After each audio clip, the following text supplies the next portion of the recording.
Bismillahirrahmanirrahim. Assalamualaikum warahmatullahi wabarakatuh. Alhamdulillah wa syukurillah. La haula wa la quwata illa billah. Asyhadu an la ilaha illallah wahdahu la syarikalah wa asyhadu anna Muhammadan abduhu wa rasuluh. Allahumma shalli ala Muhammad wa ala ali Muhammad. Qala Allah ta'ala fil Qur'anil Karim. A'udzu billahi minasy syaithanir rajim. Ya ayyuhalladzina amanu ittaqullaha wa qulu qawlan sadida. Wa qala ta'ala aidan inna dina indallahil Islam. Sadaqallahul azim.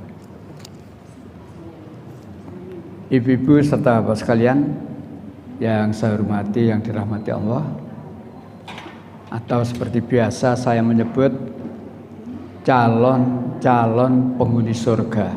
Amin ya.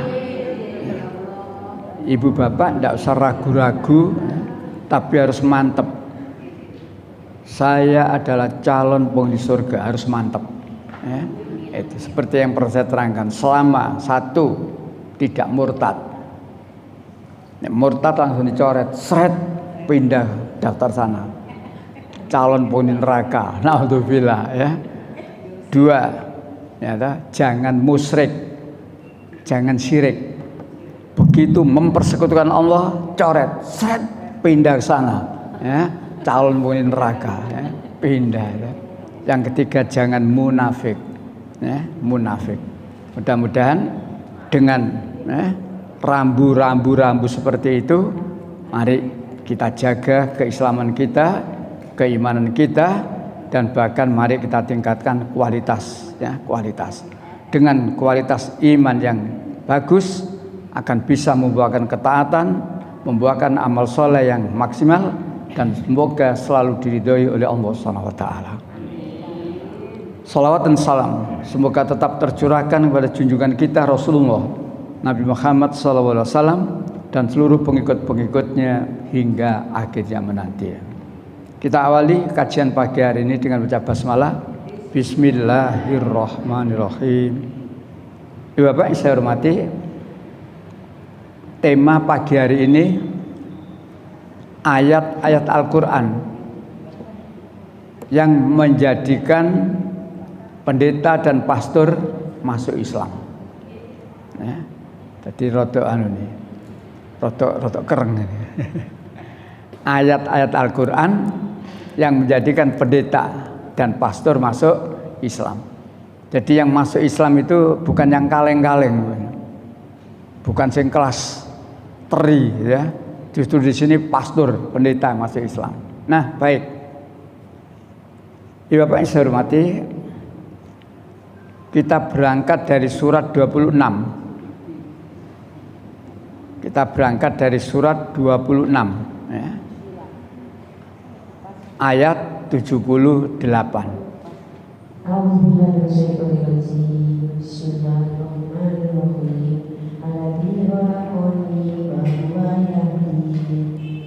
Dan yaitu yang telah menciptakan aku, maka dia yang memberikan tunjuk padaku suatu komunikasi. Semua manusia yang telah diciptakan oleh Allah mengatakan dialah Allah yang menciptakan aku, dan dialah Allah yang telah memberi petunjuk. Artinya tidak ada seorang manusia pun yang tidak diberi petunjuk oleh Allah. Kalau ada yang tidak diberi petunjuk, itu namanya Allah belanan, pilih kasih. Tidak, Allah tidak akan belanan. Ya. Semua yang diciptakan oleh Allah, manusia ini pasti diberi petunjuk. Adapun setelah diberi petunjuk, tinggal orangnya yang diberi petunjuk, mau atau tidak mau. Buktinya surat 64, surat At-Taghabun ayat 2. 64 ayat 2. Oh iya. Surat 64 ayat 2. Iya. A'udzubillahi minasyaitonir rajim. Bismillahirrahmanirrahim. Walladzi khalaqakum faminkum kafirun wa minkum mu'min wallahu bima ta'maluna basir. Dialah yang menciptakan kamu, lalu di antara kamu ada yang kafir, dan di antara kami juga ada yang mukmin. Dan Allah Maha melihat apa yang kamu kerjakan. Dialah Allah yang menciptakan kita ini, dan dialah Allah yang telah memberi petunjuk kepada kita semuanya.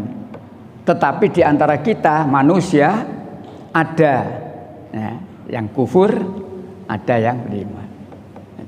Jadi sekali lagi Allah tidak tebang pilih, Allah tidak pilih kasih. Semua yang telah diciptakan oleh Allah manusia ini sudah diberi petunjuk, tinggal yang diberi petunjuk mau atau tidak mau. Satu lagi surat Al-Insan surat 76 ayat 3. Bismillahirrahmanirrahim. Inna hadainahu sabila imma syakiran wa imma kafura. Sungguh kami telah menunjukkan kepadanya jalan yang lurus, ada yang bersyukur dan ada pula yang kufur. Itulah keadaan manusia. Allah sudah memberikan petunjuk ke jalan yang lurus. Apa jalan yang lurus itu? Islam, tauhid. Tapi di antara manusia iman syakura, ada yang bersyukur, mau menerima dan menjadi orang yang benar-benar bertauhid. Tapi yang ada yang iman kufur. Dan sekali lagi alhamdulillah kita tidak termasuk golongan orang-orang yang kufur, ya, tetapi kita termasuk orang-orang yang bersyukur, bertauhid. Nah, ibu bapak yang saya hormati, kemudian dalam perjalanan ada loh orang itu yang hidup dalam keluarga yang beragama Islam, beriman, dan berpuluh-puluh tahun dia menjadi orang Islam, orang yang beriman, dan bahkan mungkin sudah banyak melakukan kebaikan-kebaikan atau mungkin sudah ibadah haji, tapi tiba-tiba murtad. Nah itu ya, ada namanya Saifuddin Ibrahim, yang pernah mengaku dari pondok Zaitun, pondok Gontor, yang kemudian masuk Kristen. Masuk Kristen.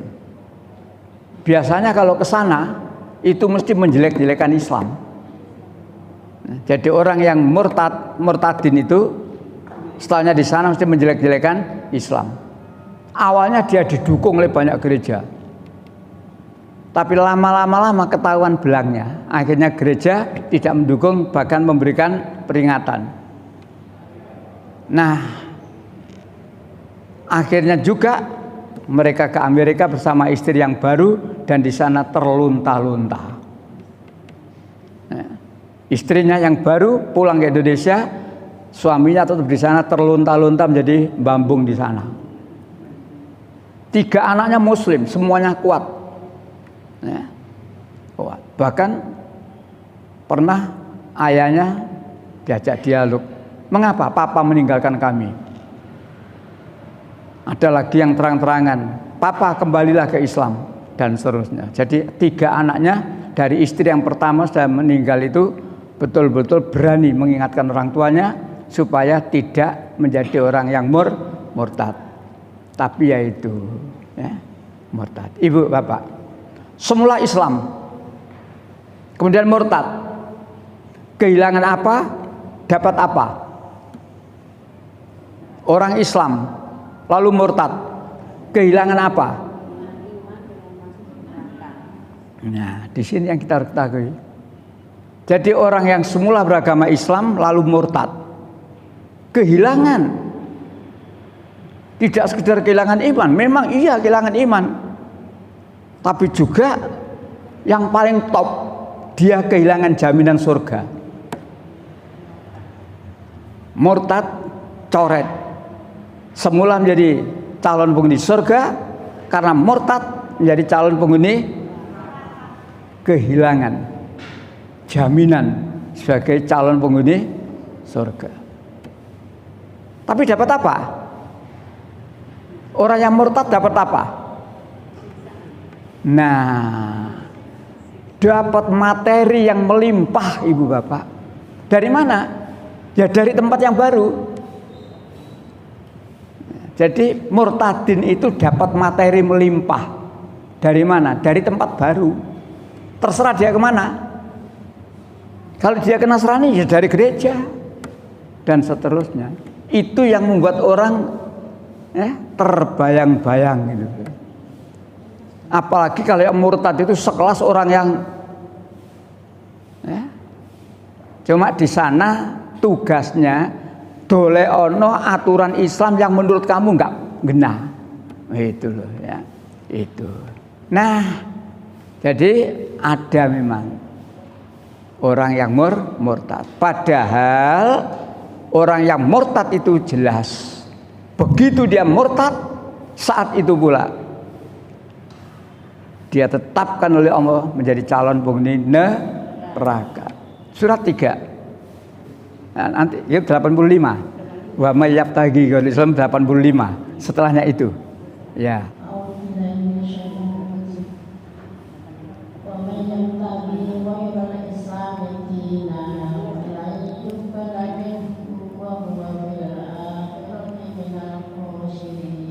Terjemah, ya. Siapa yang mencari agama selain Islam sekali-kali tidak diterima, ya. Tidak akan diterima. Dan darinya dan di akhirat dia termasuk orang-orang yang rugi. Siapa saja yang mencari agama selain Allah, tidak pakai nyebut Kristen, Katolik, Hindu, Buddha, Konghucu, ndak. Jadi di ayat itu simpel sekali, selain Islam. Ingat, selain Islam. Terserah, apa saja terserah. Maka Allah tegaskan, fala yuqbalu minhu. Tidak diterima oleh Allah, ditolak oleh Allah. Mengapa tidak diterima? Mengapa ditolak? Karena selain Islam itu musyrik. Hanya Islam satu-satunya agama yang tauhid. La ilaha illallah. Lalu akibatnya apa? Kalau dia milih agama selain Islam, maka di akhirat, di akhirat dia tidak akan mendapatkan tempat yang layak. Nah, itulah 85. Jangan mencari agama selain Islam karena pasti ditolak oleh Allah. Akibatnya 86, ya.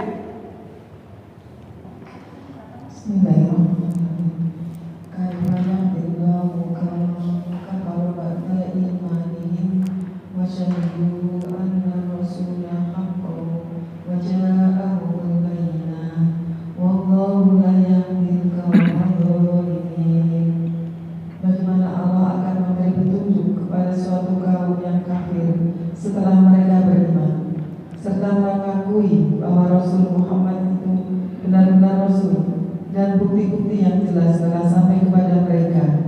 Allah tidak memberi petunjuk pada orang zalim. Semula beriman, kemudian kafir. Nah, ayat itu. Semula beriman, kemudian kafir. Murtad. Allah sekali-kali tidak akan beri petunjuk pada orang yang murtad. Akibatnya 87, lanjut. Berlanjut ya. Bismillahirrahmanirrahim. Ulaika jazaa'uhum anna 'alaihim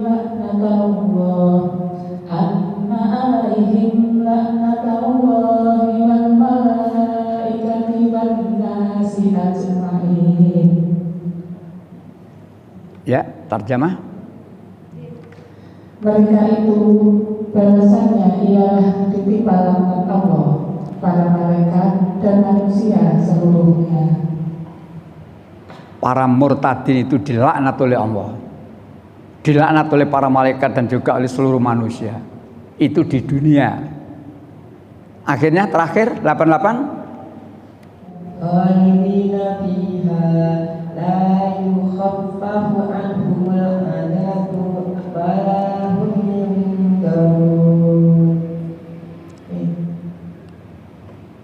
Mereka kekal di dalamnya, tidak akan diringankan azabnya, dan mereka tidak diberi penangguhan. Mereka siapa itu? Para murtadin. Mereka, para murtadin, orang-orang dulunya beragama Islam, keluar dari Islam. Mereka, semuanya kan kekal di dalam neraka jahanam. Baik, sampai di situ. Kalau tadi sudah saya sebut, orang yang semula Islam kemudian keluar dari Islam, kehilangan ya. Di dalam ayat ada Allah mengistilahkan dia itu menukar, atau ada ayat membeli kesesatan dengan petunjuk, membeli ampunan dengan adab. Ada beberapa ayat itu yang intinya wis enak-enak beriman menjadi kafir, maka diistilahkan oleh Allah seperti itu ya. Contohnya Surat 2 175. Mereka itulah yang memberi kesesatan dengan petunjuk dan asap dengan ampunan. Maka alangkah beraninya mereka menentang api neraka. Mereka itulah yang membeli kesesatan dengan petunjuk. Semula diberi petunjuk oleh Allah, petunjuk ini dipakai bayar, lalu dia dapat kesesatan. Ibaratnya saya itu punya duit, membeli barang, duit saya serahkan, lalu saya dapat barang. Diistilahkan begitu. Dialah orang yang membeli kesesatan dengan petunjuk, dan juga membeli adab dengan ampunan. Dijamin kita ini orang beriman diampuni oleh Allah, tapi diserahkan ke orang lain, dia justru mengambil adab. Seperti itulah beraninya orang-orang yang murtad. Allah mengumpamakan seperti itu. Satu lagi, surat 3 177. Sesungguhnya orang-orang yang membeli kekafiran dengan iman sedikit pun tidak merugikan Allah, dan mereka akan mendapat azab yang pedih. Membeli kekafiran dengan iman. Jadi ini anak beriman, imannya dilepas, dia mengambil menjadi kafir. Dan masih ada beberapa ayat lagi yang Allah mengumpamakan seperti itu. Na'udzubillah. Baik. Pagi ini bahasan kita tidak yang itu. Cuma ini tadi kan saya mengawali, jangan sampai kita yang sekarang beriman menjadi murtad. Na'udzubillah. Ya. Nah, adapun yang kita bahas pagi ini adalah orang yang semula kafir lalu menjadi beriman. Nah ini ya. Jadi ini lawan katanya. Kalau tadi beriman menjadi kafir, sekarang kafir menjadi beriman. Makanya temanya ayat-ayat Al-Quran yang menjadikan pendeta dan pastor masuk Islam. Ya Pak, yang saya hormati, yang dirahmati Allah, ada loh orang itu yang hidup dalam keluarga, ya, keluarga non muslim atau bahasa kasarnya kafir, dan dia puluhan tahun di sana, bahkan menempati posisi yang cukup tinggi di gereja. Tapi tiba-tiba dia mengucapkan 2 kalimat syahadat. Kalau orang Islam keluar, itu namanya murtad atau murtadin, pemurtad. Kalau non Islam masuk Islam, mualaf, atau juga diistilahkan muhtadin, mendapat petunjuk. Nah, disinilah yang pagi ini kita bahas ya. Kebanyakan mereka itu kalau sudah menyangkut masalah ketuhanan, jadi kalau sudah menyangkut masalah ketuhanan, tidak akan bisa mempertahankan ayat-ayat yang ada dalam kitabnya, dan tidak akan bisa menyangkal ayat-ayat ketuhanan yang ada dalam Al-Quran. Di samping ada ayat-ayat yang lain yang membuat mereka juga akhirnya berpikir untuk masuk Islam.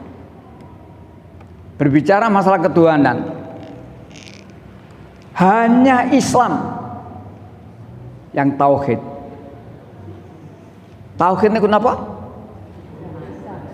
mengesahkan Allah. Hanya Islam yang tauhid, la ilaha, selain itu musyrik. Selain itu musyrik. Jadi kalau sudah kita bicara ketuhanan, apapun status mereka, kedudukan mereka, tidak bakal mampu untuk mempertahankan apa yang ada di dalam kitabnya itu. Contoh dalam Al-Quran, surat 16, surat An-Nahl ayat 17. Maka apakah Allah yang menciptakan sama dengan yang tidak dapat menciptakan sesuatu? Mengapa kamu tidak mengambil pelajaran? Mengapa? Kita ini ditanya, mengapa kamu tidak bisa mengambil pelajaran? Tentang apa? Allah yang menciptakan itu tidak sama dengan yang tidak menciptakan. Atau saya mundur sedikit, surat 2, nah ini berangkat dari sini, surat 2 21. Nah, berangkat dari sini supaya mudah. Wahai manusia, sembahlah Tuhanmu yang telah menciptakan kamu dan orang-orang sebelum kamu, agar kamu bertakwa. Di ayat ini Allah tidak memanggil hai orang beriman, tidak. Tapi yang dipanggil oleh Allah, hai manusia, seluruh manusia, dan seluruh manusia itu sudah diberi hidayah oleh Allah. Maka kemudian dipanggil, diseru oleh Allah, sembahlah Tuhanmu, supaya manusia tidak kesasar, tidak salah menyembah kepada siapa. Sembahlah Tuhanmu yang mana?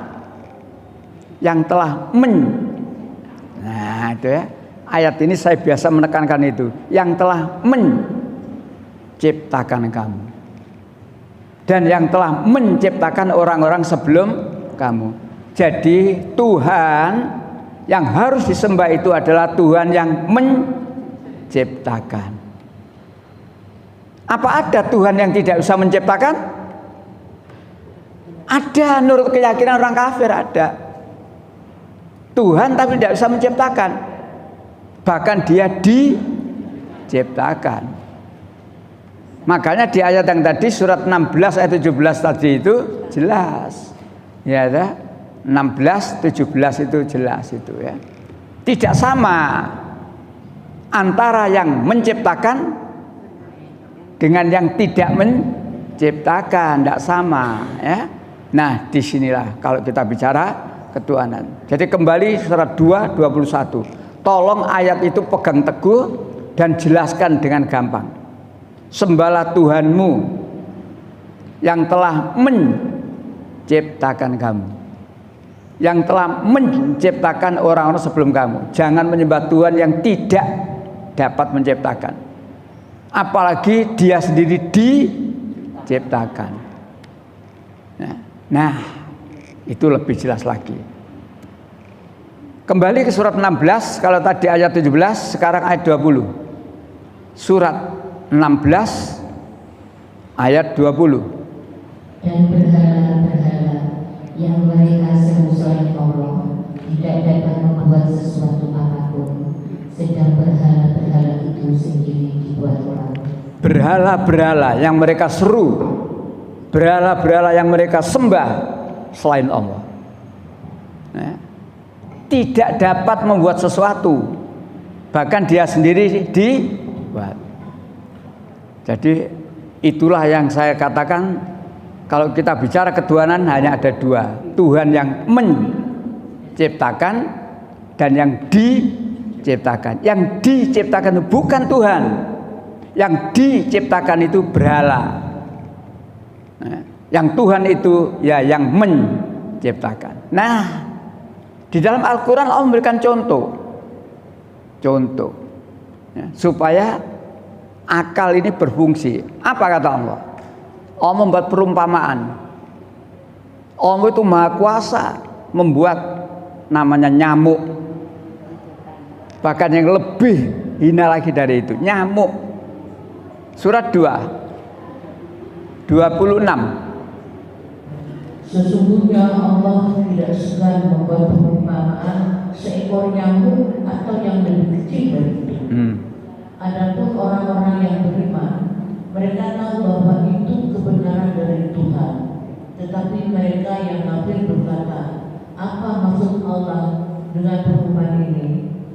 Dengan perumpamaan itu banyak orang yang dibiarkannya sesat, dan dengan banyak pula orang yang diberinya petunjuk, tetapi tidak ada yang dia sesatkan dengan perumpamaan itu selain orang-orang fasik.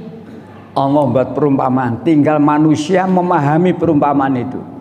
Allah tidak malu menciptakan nyamuk atau yang lebih rendah dari itu. Dengan perumpamaan itu kalau akalnya main, akan menimbulkan kebaikan. Supaya tidur tidak digigit nyamuk, berusaha apa, Bu? Kasih obat nyamuk. Berarti ada orang kemudian mendirikan pabrik obat nyamuk, bisa mengangkat tenaga kerja sebanyak-banyaknya demi orang tidur supaya tidak digigit nyamuk. Atau tempat tidurnya dikasih selambu dan sebagainya. Hanya karena nyamuk. Dan berpikir tak, nyamuk bisa membawa namanya penyakit DB dan lain-lain. Berpikir. Tapi bagi orang yang tidak bisa menggunakan akalnya, buat apa sih Allah menciptakan nyamuk ini? Ganggu nganggur di telinganya muni karena dia tidak berpikir. Itulah Allah membuat perumpamaan. Sesungguhnya perumpamaan ini menyadarkan manusia, kamu itu diberi akal, gunakan akalmu. Satu lagi, surat 22 ayat 73, lalat. Lalat. Kalau tadi nyamuk, sekarang lalat. Surat 22 ayat 73.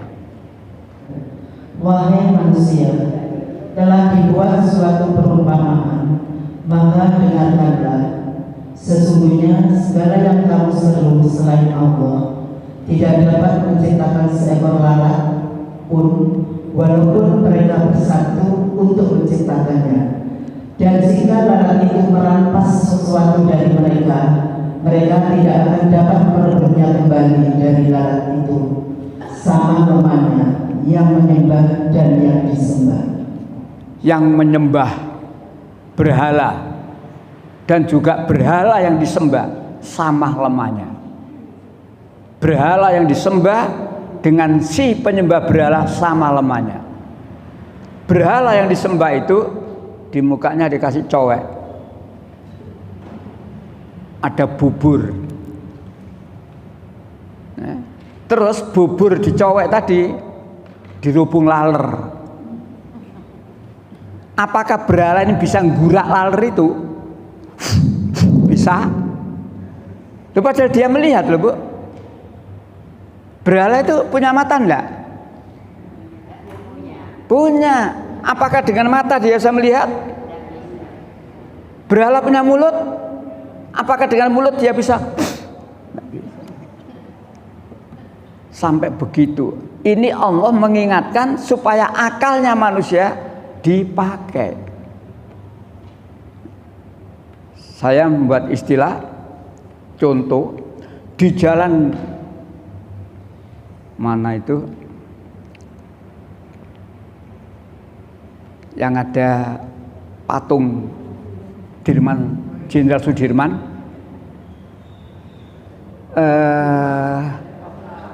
Panglima Sudirman, kan ada patung tegap itu, Bu. Tegap ya. Patungnya siapa itu? Ada kakinya, ada tangannya, ada telinganya, ada matanya. Saya bilang, andai kata patung Jenderal Sudirman itu mendengar adzan dari masjid, dia santri loh.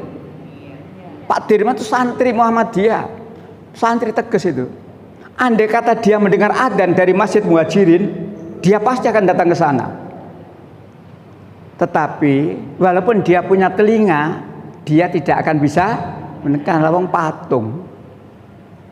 Maka Allah memberitahu dalam Al-Quran. Coba lihat surat 7 195. Apakah mereka mempunyai kaki yang dengannya mereka dapat berjalan? Terus? Atau mempunyai tangan yang dengannya mereka dapat memegang? Atau mempunyai mata yang dengannya mereka dapat melihat? Atau mempunyai telinga yang dengannya mereka dapat mendengar? Katakanlah, panggillah sekutu-sekutumu, kemudian lakukanlah tipu daya terhadapku, maka janganlah aku diberikan. Diuraikan satu persatu oleh Allah. Berhala yang kamu sembah itu punya kaki, tapi dengan kaki itu dia tidak bisa berjalan. Berhala yang kamu sembah itu punya ini, punya ini, punya ini, punya ini, tapi kesemuanya itu tidak akan berfungsi. Oleh karena itu tadi dikatakan sungguh sangat lemah antara yang menyembah dan yang disembah. Baik, manusia ini Ibu Bapak adalah makhluk yang terbaik dibanding dengan makhluk-makhluk yang lain. Ya, dibanding dengan makhluk yang lain, manusia ini adalah makhluk yang terbaik. Apa kelebihannya? Kita diberi akal. Ini kelebihan manusia dari yang lain. Nah, dengan akal itu mestinya harus digunakan dengan sungguh-sungguh, digunakan dengan benar. Ya. Kita lihat surat 67 tentang akal ayat 10. Dan mereka berkata, sekiranya dahulu kami mendengarkan atau memikirkan peringatan itu, tentulah kami tidak termasuk penghuni neraka yang menyala-nyala. Ayat ini mengingatkan kita jangan sampai terjadi penyesalan seperti ayat ini. Sekiranya dahulu saya mau mendengarkan, sekiranya dahulu saya mau memikirkan menggunakan akal saya, maka saya tidak akan menjadi penghuni neraka. Istilah saya jaduo. Jaduo biyen nek dijak ngaji gelem. Jaduo biyen, jaduo. Sekiranya dahulu. Ya.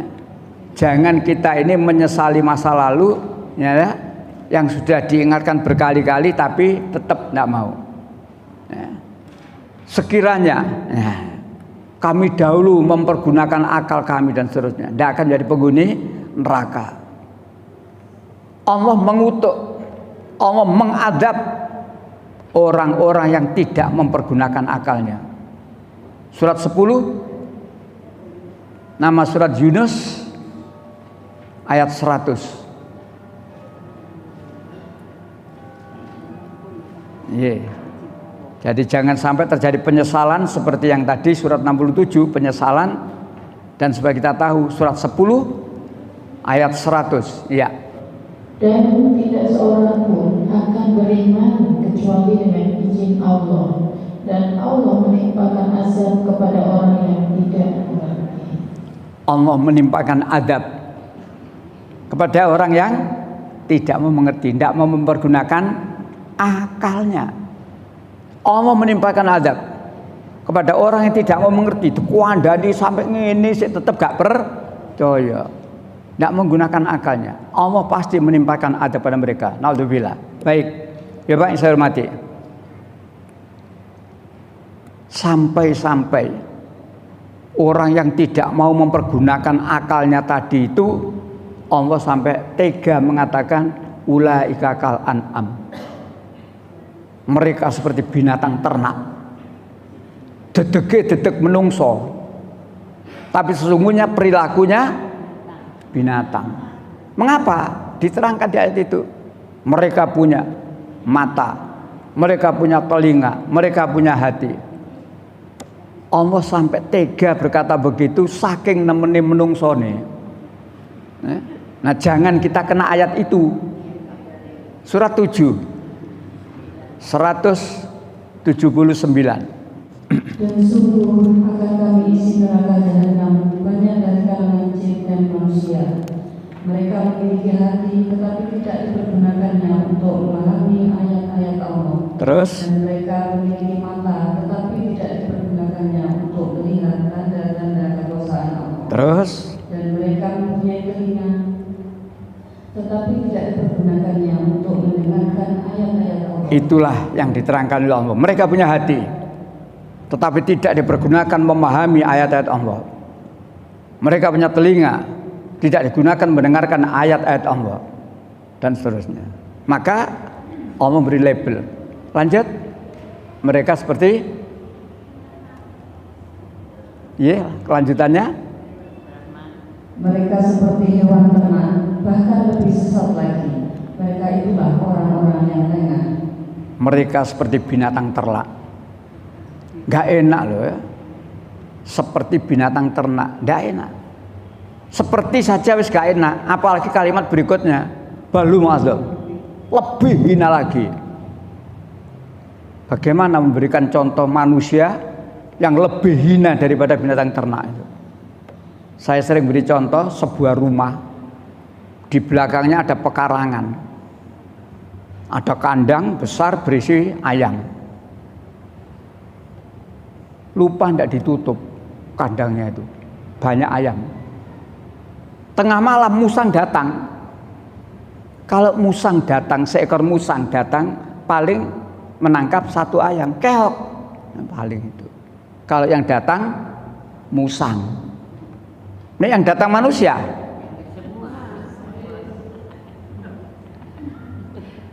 Terdengar keok, pemiliknya terbangun, dipateni. Itulah manusia yang tidak mempergunakan hati, telinga dan matanya tadi. Lebih hina daripada binatang. Coba dah. Jadi kalau kita ini dikatakan saking bedhi untuk kampung, terus wong kampung muni arek koyo kewan. Naudzubillah, ya. Nah, Ibu, Bapak yang saya hormati, ini tidak menyebut, tidak dikategorikan hewan apa, tapi Allah menyebutkan binatang ternak. Tapi ada yang spesifik, anjing, seperti anjing. Apa kok kaya unta, gak kaya babi, tapi seperti anjing. Suratnya tetap surat 7 176. Dan sekiranya kami membagi saya kami tinggikan derajatnya dengan ayat-ayat itu, tetapi dia cenderung kepada dunia dan menutupi keinginannya yang rendah, maka perumpamaannya seperti anjing. Jika kamu menghalaunya, dijulurkan lidahnya, dan jika kamu membiarkannya, dia menjulurkan lidahnya juga. Demikian perumpamaan orang-orang yang mendustakan ayat-ayat kami. Maka ceritakanlah kisah-kisah itu agar mereka berpikir. Demikianlah perumpamaan orang-orang yang mendustakan ayat-ayat Allah. Maka Allah mengatakan kama falil kalbi, mereka seperti anjing. Di ayat itu Allah menerjemahkan anjing itu kalau kamu halau dijulurkan lidahnya.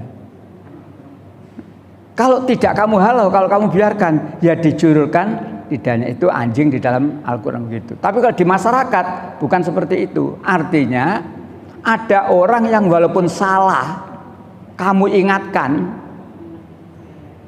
mel gak ngereken. Ini mbok umbar ya tambah nemen. Contoh yang belum ada perubahan ini, keputusan pemerintah tentang tapera. Napa tapera niku? Tabungan perumahan rakyat. Banyak yang melesetkan tabungan ya, macam-macam. Walaupun masyarakat sudah tidak setuju, tetap melet. Ada kasus baru lagi tapi belum kasus. Fakultas Kedokteran UNER dan mengharapkan 92 fakultas kedokteran di Indonesia menyuarakan tidak setuju dengan didatangkannya dokter asing ke Indonesia. Nah, tinggal sekarang menterinya ngeyel atau enggak. Mereka buat perumpamaan sepak bola. Sepak bola kita ini menjadi maju karena mendatangkan pelatih dari luar negeri. Andai kata tidak mendatangkan pelatih dari luar negeri, sepak bola kita tidak akan maju. Oleh karena itu Menteri Kesehatan akan mendatangkan dokter dari luar negeri. Ya, mudah-mudahan tidak ngeyel. Nah, diharapkan 92 fakultas kedokteran semuanya bersuara untuk menyatakan tidak setuju. Ya, inilah keadaan. Ya, baik, Ibu Bapak yang saya hormati, begitulah kita diberi akal, tapi kadang-kadang belum bisa memahami ayat-ayat Allah. Itu ayat-ayat yang membuat manusia ya, menjadi kafir, atau ayat-ayat yang menjadikan orang kafir menjadi beriman. Jadi tinggal sekarang ayatnya. Satu masalah diterangkan dalam Alkitab dan juga diterangkan dalam Al-Quran. Disinilah yang kemudian para pendeta, para pastor tadi berpikir, satu masalah diterangkan di Quran juga diterangkan di Alkitab, tapi keterangannya beda. Akal sekarang memahami keterangan yang berbeda dari dua kitab suci itu, akal sekarang. Contoh, orang Kristen barangkali pernah bercerita, Yesus itu bisa menyembuhkan orang yang sakit buta sejak lahir. Yesus bisa. Dan bahkan Yesus bisa menghidupkan orang yang sudah mati. Pernah dengar Ibu, Bapak? Itu menurut orang Kristen, karena Yesus itu Tuhan. Di sini kesimpulannya. Jadi Yesus bisa begini, karena Yesus itu Tuhan. Bagaimana penjenengan andai kata orang Kristen menyampaikan seperti itu kepada penjenengan? Apa penjenengan mengatakan seancen ngono? Ya memang Yesus Tuhan, makanya bisa begitu apa begitu? Tentu tidak. Masalah mukjizat atau yang Yesus lakukan itu diterangkan dalam Alkitab, tapi juga diterangkan di dalam Al-Quran. Bandingkan sekarang. Inilah ayat-ayat yang membuat pendeta atau pastor kemudian berpikir jauh, yang kemudian dia mau memeluk agama Islam. Di antaranya ini ya. Lihat surat 5 ayat 110. Surat 5 Al-Maidah ayat 110. Ya. Dan ingatlah ketika Allah berfirman, wahai Isa putra Maryam, ingatlah nikmatku kepadamu dan kepada ibumu sewaktu aku mengeluarkanmu dengan Ruh Kudus. Engkau dapat berbicara dengan manusia di waktu masih dalam ubaya dan setelah dewasa. Dan ingatlah ketika aku mengajarkan menulis kepadamu juga hikmah Taurat dan Injil. Dan ingatlah ketika engkau membentuk dari tanah berupa burung dengan seizinku. Satu, dengan seizinku ya, ingat, dengan seizinku. Satu, lanjut. Kemudian engkau meniupnya, lalu menjadi seekor burung yang sebenarnya dengan seizinku. Dengan seizinku. Dua, lanjut. Dan ingatlah ketika engkau menyembuhkan orang yang buta sejak lahir dan orang yang berpenyakit kusta dengan seizinku. Dengan seizinku. Tiga. Dan ingatlah ketika engkau mengeluarkan orang mati dari kubur menjadi hidup dengan seizinku. Dan ingatlah ketika aku menghalangi Bani Israel dari keinginan mereka membunuhmu, dikala engkau mengumpulkan kepada mereka keterangan-keterangan yang nyata. Lalu orang-orang kafir di antara mereka berkata, ini tidak lain hanyalah sihir dan nyata. Kembali kepada apa yang telah diperbuat oleh Yesus. Sebenarnya itu hanyalah mukjizat. Mukjizat itu apa, Ibu, Bapak? Mukjizat, kelebihan. yang diberikan oleh Allah kepada utusannya tidak dapat dikalahkan oleh orang lain. Jadi mukjizat itu tidak dapat dikalahkan oleh orang lain, tidak bisa ditiru oleh orang lain. Dan mukjizat itu sifatnya hanya sesaat ketika orang itu menjadi utusannya saja. Nah, contoh Nabi Musa, salah satu di antara mukjizatnya apa? Tongkat. Walaupun orang lain punya tongkat, dilempar ya tidak akan bisa menjadi ular. Atau ketika Nabi Musa wafat, tongkatnya diambil orang lain, dilemparkan juga tidak akan bisa tongkat. Hanya berlaku sesaat. Kelebihan, kepandaian, kekuatan yang telah diberikan oleh Allah kepada utusannya tidak bisa dikalahkan oleh orang lain. Dan itu sifatnya sesaat. Kecuali satu mukjizat yang berlaku sepanjang masa, Al-Quran.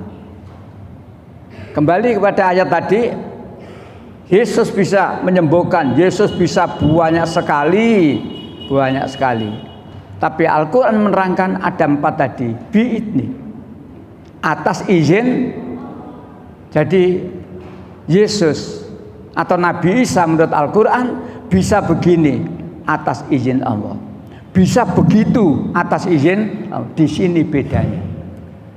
Jadi bukan karena Nabi Isa itu Tuhan, bukan, tapi betul-betul itu adalah sebuah mukjizat. Dari situ maka orang yang gunakan akalnya, nah mulai berpikir. Sama-sama diterangkan dalam kitab suci, tapi isinya sangat berbeda. Mulai berpikir. Ada yang memang diterangkan di 2 kitab suci, tapi isinya berbeda. Kalau ini tadi masalahnya sama, ada perbedaan tentang ini tadi. Sekarang memang intinya beda. Apa itu? Diterangkan dalam Alkitab atau dalam Al-Quran dulu. Surat 21 ayat 107. Kami tidak mengutus engkau Nabi Muhammad kecuali sebagai rahmat bagi seluruh alam. Nabi Muhammad diutus oleh Allah adalah membawa rahmat bagi alam semesta. Itu menurut Quran. Jadi Allah mengutus utusannya itu justru membawa rahmat. Wa ma arsalnaka illa rahmatan lil alamin. Tetapi dalam Alkitab Yesus tidak mengatakan seperti itu. Apa kata Yesus? Jangan kamu menyangka aku datang ke muka bumi ini membawa damai. Aku datang ke muka bumi bukan untuk membawa damai, melainkan bawa pedang. Justru dengan kedatangan Yesus ini dalam Alkitab diterangkan membuat seisi rumah ini bercerai-berai. Lalu dibandingkan, apa ya benar utusan Tuhan seperti ini? Tidak mungkin, ya, tidak mungkin, ya. Lalu mengapa seperti itu? Ya si penulisnya itu yang tidak beres. Kalau utusan Tuhan itu pasti membawa kebaikan. Siapapun yang diutus oleh Allah, sekian banyak nabi yang diterangkan oleh Allah, itu pasti membawa kebaikan. Tidak ada yang membawa kekisruhan, tidak ada. Nah, Ibu Bapak yang saya hormati, hal lain, masalah lain di dalam Al-Quran, istilahnya Al-Masih Isa putra Maryam. Itu hanyalah utusan Allah. Al-Masih Isa putra Maryam atau disebut Nabi Isa itu adalah utusan Allah. Tapi menurut Alkitab sama. Yesus itu adalah juga utusan Allah, sama. Sayangnya orang-orang Nasrani tergoda oleh setan sehingga membaca dan meyakini ayat yang lain. Yesus adalah anak Allah. Atau ditingkatkan lagi, Yesus adalah Tuhan. Sebenarnya ada ayat dalam Alkitab. Yesus itu adalah utusan Tuhan. Dan itu yang ngomong Yesus sendiri. Yang ngomong Yesus sendiri di beberapa ayat diterangkan itu. Aku, kata Yesus, tidak bisa berbuat menurut kehendakku sendiri, melainkan kehendak Dia yang mengutus aku. Jadi aku ini hanya utusannya Dia. Aku hanya bisa berbuat menurut kehendak Dia. Itu ada banyak ayat di dalam Alkitab yang Yesus mengatakan dengan jelas, aku ini hanya utusan Tuhan. Di dalam Al-Quran jelas, surat 43, surat Yukhruf ayat 59. Dia bisa tidak lain hanyalah seorang hamba yang kami berikan nikmat tenaga kepadanya dan kami jadikan dia sebagai contoh bagi Bani Israel. Jadi di surat Yukhruf jelas, Isa itu hanyalah hamba. Seperti saya dan penjenengan ini hamba. Lalu bedanya saya dan penjenengan tidak diberi mukjizat karena tidak diangkat sebagai nabi. Isa diangkat sebagai nabi, maka diberi mukjizat. Isa diangkat menjadi nabi untuk siapa? Isa diangkat atau ditugasi menjadi nabi oleh Allah untuk siapa? Umat siapa? Nah ya, umat Nabi Isa siapa? Bani. Nah, jadi Nabi Isa itu diutus oleh Allah hanya untuk Bani. Itu Quran, itu Alkitab. Jadi Al-Quran menerangkan Nabi Isa itu diutus menjadi nabi untuk Bani Israel. Ternyata Alkitab sama. Aku diutus oleh Allah hanya kepada domba-domba yang hilang dari Bani Israel. Sama. Coba surat 3 ayat 48. Dan Dia Allah mengajarkan kepadanya Isa kitab, hikmah, Taurat dan Injil. 49 kalimat awal. Ya. Dan sebagai rasul kepada Bani Israel. Nah, dan sebagai rasul kepada Bani Israel. Quran mengatakan bahwa Nabi Isa itu sebagai rasul bagi Bani Israel. Ternyata di Alkitab Yesus juga ngomong jelas. Aku diutus hanya ini apa? Pembatasan hanya. Aku diutus hanya pada domba-domba yang hilang dari Bani Israel. Karena dombanya hilang didolei, ketemu nanggone rungkut. Apa dia? Rungkut mapan. Loh, ini ayat tuh. Ini ayat. Loh, kok ada yang sama ayat Alkitab dengan Al-Quran? Itulah buktinya ayat ini masih orisinil, masih asli dari Allah. Alkitab, Taurat, Zabur, Injil itu dari mana? Taurat, Zabur, Injil dari mana? Dari Allah. Taurat, Zabur, Injil dari Al-Quran dari mana? Dari Allah. Mungkinkah Allah berkata beda antara Taurat dengan Al-Quran? Tidak beda. Selama tidak dirubah oleh manusia. Dalam Al-Quran babi haram, dalam Injil babi halal, bujuk. Berarti Allah mencela. Itu contoh gampang. Quran mengatakan babi haram, Injil juga mengatakan babi haram.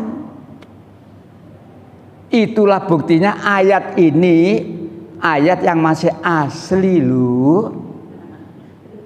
Sama dengan kadang becak lewat itu loh. Bakpo Ciyen bakpo yang asli ya. Di Alkitab itu ibu bapak, ya mungkin karena penjenengan gak ceklan ya, jelas itu. Dan lagi babi, sekalipun kukunya terbelah menjadi dua, tetapi karena ia tidak memabiak maka ia haram kepadamu. Jangan kamu makan akan dagingnya dan jangan kamu sentuh. Jadi menurut ayat itu babi itu haram itu Alkitab. Itu ada di kitab Imamat pasal 11 ayat 7. Sama dengan di kitab Ulangan pasal 14 ayat 8 sama.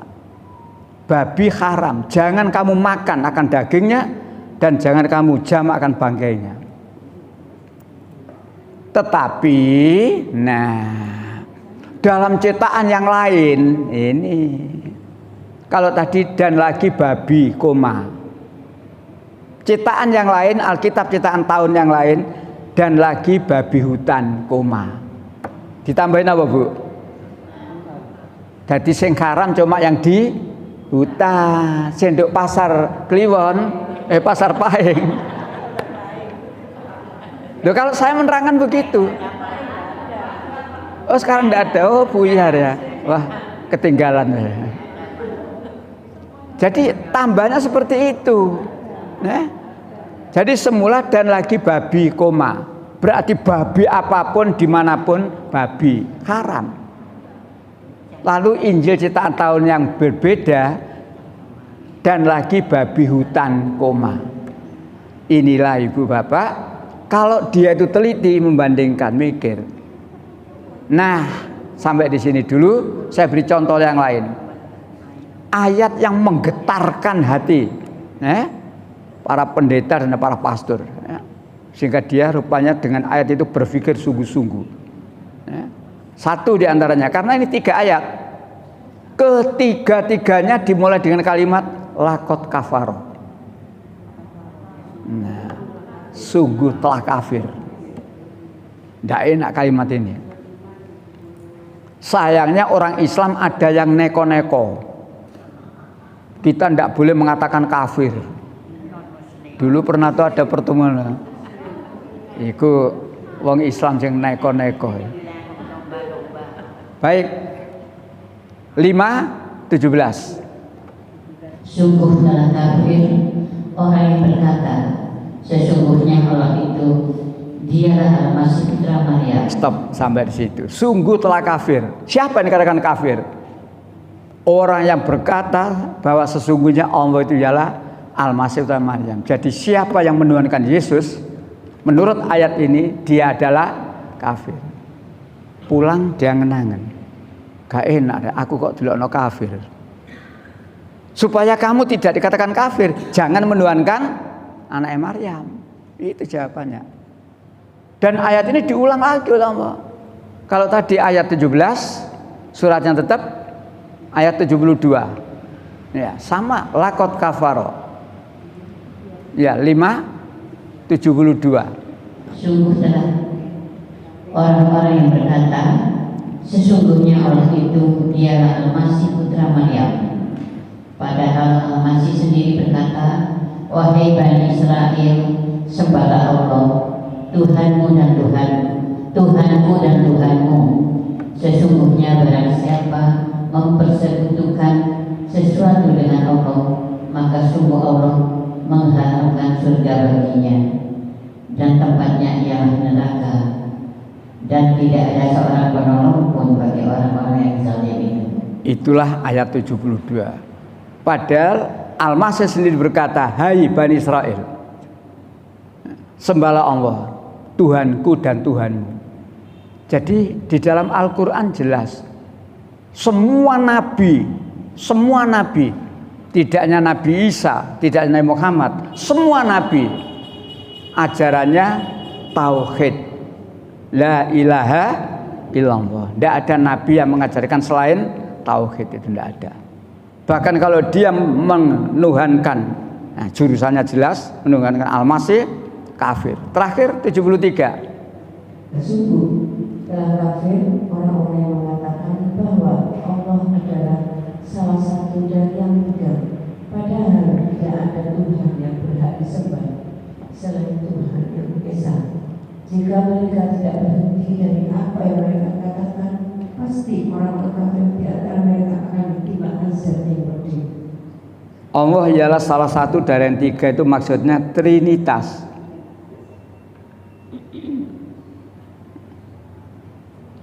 Jadi orang-orang yang meyakini adanya Trinitas berarti dia adalah kafir.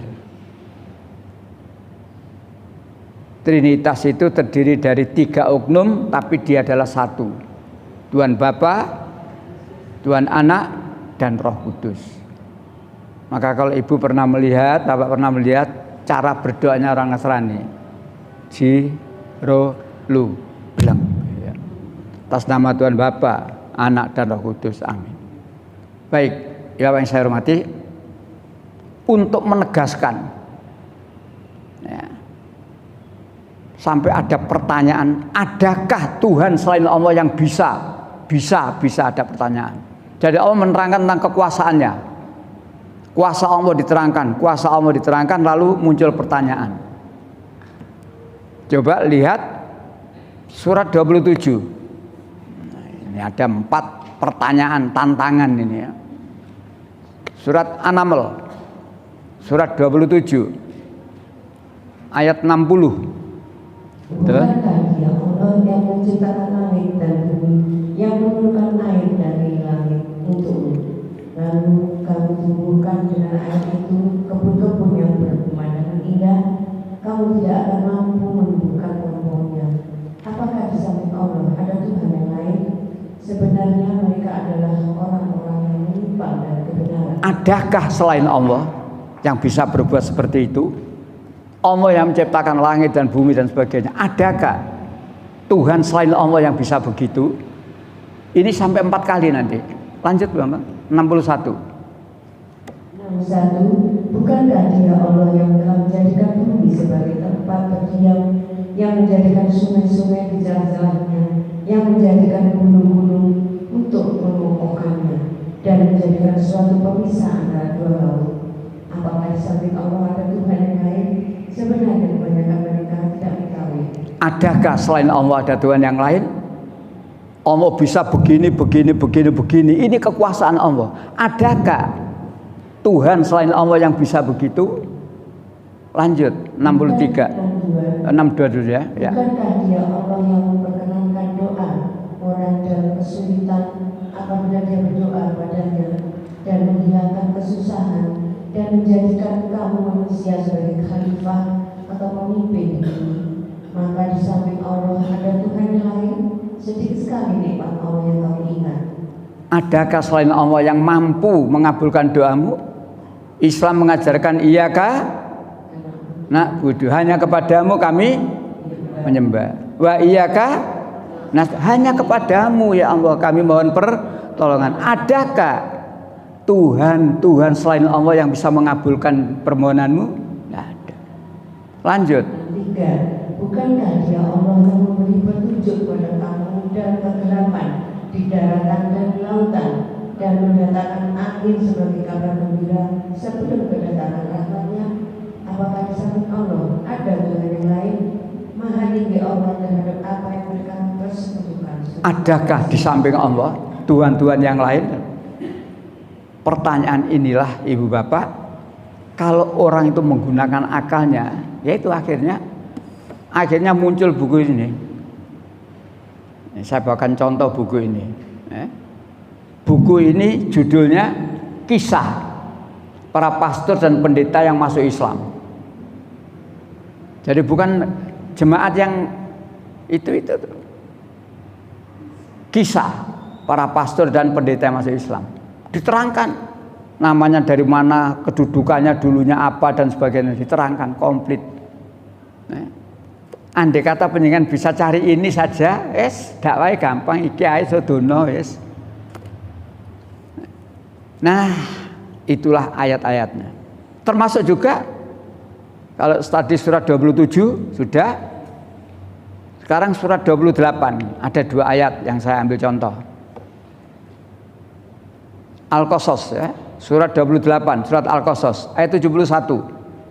Katakanlah Muhammad, bagaimana pendapatmu jika Allah menjadikan untukmu malam itu terus-menerus sampai hari kiamat? Siapakah Tuhan selain Allah yang akan mendatangkan sinar terang kepadamu? Apakah kamu tidak mendengar?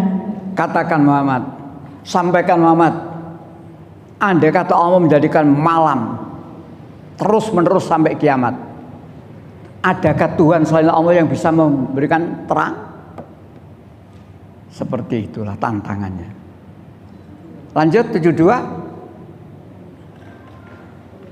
Ayat 72. Katakanlah Muhammad, bagaimana pendapatmu jika Allah menjadikan untukmu siang itu terus-menerus sampai hari kiamat? Siapakah Tuhan selain Allah yang akan mendatangkan malam kepadamu sebagai waktu istirahatmu? Apakah kamu tidak memperhatikan? Lagi-lagi Allah mengatakan, adakah Tuhan selain Allah yang bisa? Tidak akan bisa. Karena itu semuanya adalah kekuasaan Allah, tidak bisa ditiru oleh manusia. Berikutnya ya Bapak, kalau tadi ayat tentang ketuhanan, sekarang ayat tentang menyangkut tentang ilmu pengetahuan. Ilmu pengetahuan ini. Jadi mereka setelah membaca ayat ini dihubungkan dengan keilmuannya. Seorang penyelam senior, jago tukang selam ini ya, sudah menjelajah sekian banyak laut, dia selam. Suatu ketika dia menyelam di sebuah laut, merasa beda. Di satu lautan airnya berbeda rasanya. Yang ini asin, yang ini tawar. Dalam satu laut, dan tidak akan bercampur air ini. Berkali-kali dia menyaksikan itu. Ya. Nah, akhirnya penasaran. Dia cerita kepada teman-temannya. Aneh. Saya mengalami ini, aneh. Apa anehnya? Air ini dalam satu laut kok tidak bisa bercampur. Yang ini asin, yang ini tawar. Dan ada kalimat yang menantang. Dan siapa yang bisa membuat batas dari air itu, laut itu, sehingga airnya tidak bercampur. Lalu dia meneliti terus. Ternyata dia sadar, oh itu memang kuasa Allah. Jadi hanya Allah yang Maha Kuasa yang bisa membuat garis pemisah antara air yang ini tawar, ini padahal dalam satu laut. Surat 25 ayat 53. Dan dialah yang membiarkan dua laut mengalir berdampingan, yang ini tawar dan segar, dan yang lain sangat asin lagi pahit. Dan dia menjadikan antara keduanya dinding dan batas yang tidak tembus. Dia yang menjadikan antara keduanya dinding, batas yang tidak akan tembus. Ya opo carane mbatesi? Dicor, gak ono cor-corane. Betul-betul berupa lautan, tidak ada batasnya. Batasnya hanya kekuasaan Allah. Air yang asin tidak akan berpindah ke yang tawar, begitu pula yang tawar tidak akan yang ini. Tanpa batasan benda. Batasannya apa? Kekuasaan Allah. Surat 55, surat Ar-Rahman, sampai kemudian Allah berkali-kali bertanya, fa bi ayyi alai rabbikuma tukadziban. Ayat 19, 55, 19.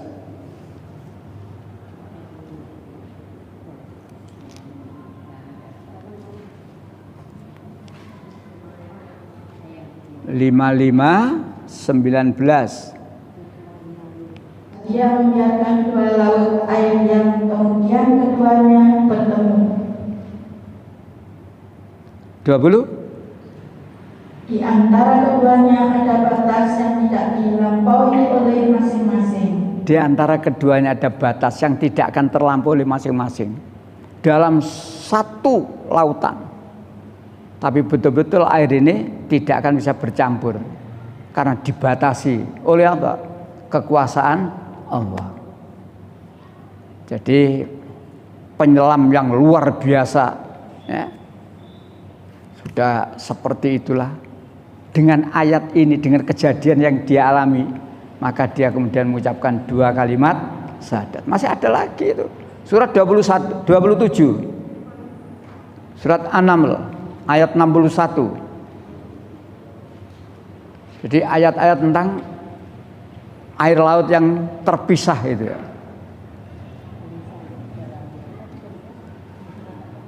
27 61. Betul. Bukankah Dia Allah yang telah menjadikan bumi sebagai tempat berdiam, yang menjadikan sungai-sungai di celahnya, yang menjadikan gunung-gunung untuk mengokohkannya, menjadikan suatu pemisah antara dua laut? Apakah selain Allah yang lain? Dialah Allah yang menjadikan pemisah batas. Ya, jadi surat 27 ayat 61 kalimat bawah sendiri tadi. Ya, dialah Allah yang menjadikan batas atau pemisah antara dua laut, yang ini tawar, yang ini asin. Jadi dari segi itu di antara mereka juga masuk Islam. Ada lagi terakhir surat Az-Zumar, beda lagi nih. Kalau ini tadi kasusnya penyelam. Sekarang kasusnya dokter spesialis 39 ayat 6. Ya. Kalimatnya terakhir itu. Spesialis kandungan itu apa namanya? Obgyn. Ini kisahnya dokter spesialis Obgyn. Surat 39 ayat 6. Ya. Dan diciptakan kamu dari diri yang satu Adam, kemudian darinya Dia jadikan pasangannya, dan Dia menurunkan 8 pasang hewan ternak untukmu. Dia menjadikan kamu dalam perut ibumu dan kejadian dalam 3 kegelapan. Dalam 3 kegelapan. Jadi kejadian-kejadian dalam 3 kegelapan. Lanjut. Yang berbuat demikian itu adalah Allah, Tuhan kamu, Tuhan yang memiliki kerajaan. Tidak ada Tuhan selain Dia. Maka mengapa kamu dapat dipalingkan? Manusia diciptakan oleh Allah kejadian. Jadi tidak langsung ujuk-ujuk jadi bayi. Terangkan banyak ayat. Dari nutfah. Setelah nutfah bertemu lalu menjadi daging, tulang dan sebagainya sampai kemudian menjadi bayi. Nah, ada kalimat yang perlu digarisbawahi, 3 kegelapan. Di kalimat itu tadi ya. 3 kegelapan. Seorang dokter spesialis Obgyn ketika membaca dalam sebuah pameran lalu membaca sepotong ayat ini, bahwa bayi dalam kandungan, bayi dalam rahim itu diliputi oleh 3 kegelapan. Dia sebagai seorang dokter Obgyn mikir, bener tadi.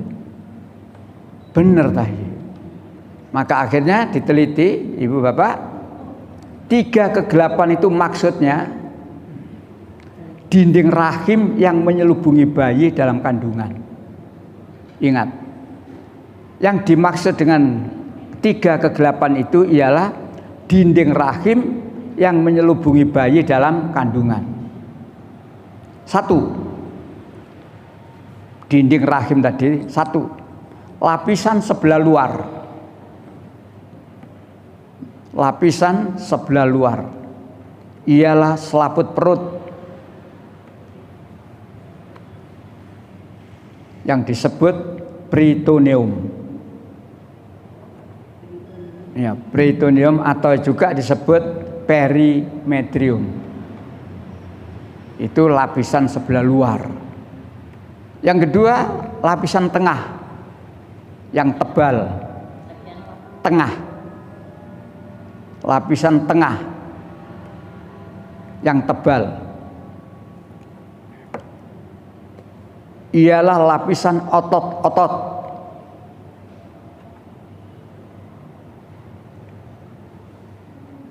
Dan sedikit jaringan pengikat. Ya. Atau disebut myometrium. Jadi bayi itu kan ada cuplak puser, jaringan pengikat. Ya. Terakhir lapisan sebelah dalam. Nah, ini. Yang kedua tadi myometrium. Myo endometrium. Iya. Terakhir lapisan sebelah dalam. Myometrium. Iya. 3 lapisan sebelah dalam. Ialah lapisan selaput lendir. Jadi lapisan yang sebelah dalam ialah lapisan selaput lendir, yang juga disebut endometrium.